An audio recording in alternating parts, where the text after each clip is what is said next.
పరిశుద్ధ గ్రంథము హోలీ బైబిల్ ఆది కాండము 17వ అధ్యాయము. అబ్రాము 99 ఏండ్ల వాడైనప్పుడు యెహోవా అతనికి ప్రత్యక్షమై, నేను సర్వశక్తిగల దేవుడను, నా సన్నిధిలో నడుచుచు నిందారహితుడవై ఉండుము.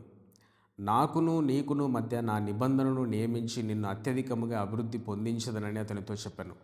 అబ్రాము సాగిలపడి ఉండగా దేవుడు అతనితో మాట్లాడి, ఇదిగో నేను నియమించిన నా నిబంధన నీతో చేసి ఉన్నాను.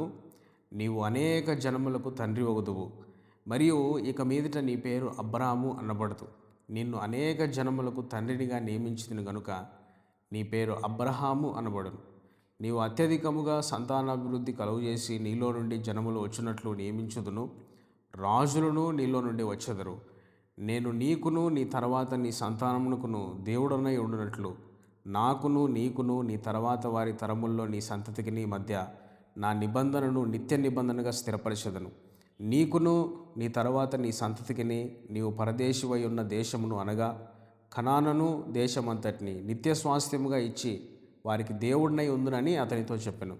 మరియు దేవుడు, నీవు మాత్రమే కాక నీ తర్వాత వారి తరముల్లో నీ సంతతియు నా నిబంధనను గైకొనవలను. నాకును నీకును నీ తర్వాత నీ సంతతికిని మధ్య మీలో గైకొనవలసిన నా నిబంధన ఏదనగా, మీలో ప్రతి మగవాడును సున్నతి పొందవలను.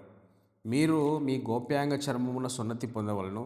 అది నాకు నీకు మధ్యనున్న నిబంధనకు సూచనగా ఉండును.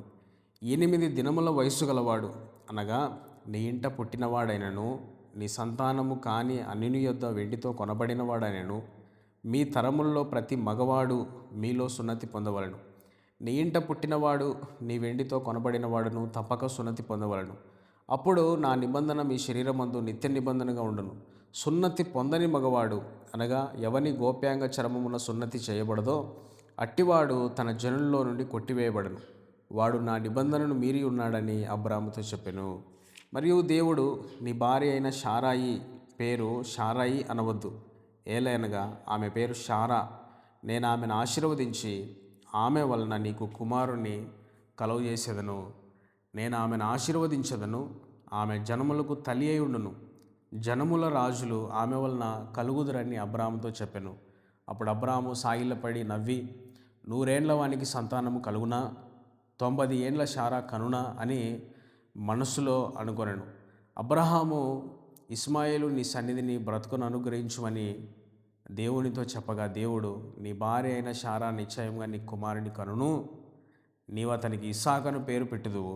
అతని తర్వాత అతని సంతానము కొరకు నిత్య నిబంధనగా నా నిబంధనను అతనితో స్థిరపరచదను. ఇస్మాయేలును గురించి నీవు చేసిన మనవి నేను వింటిని.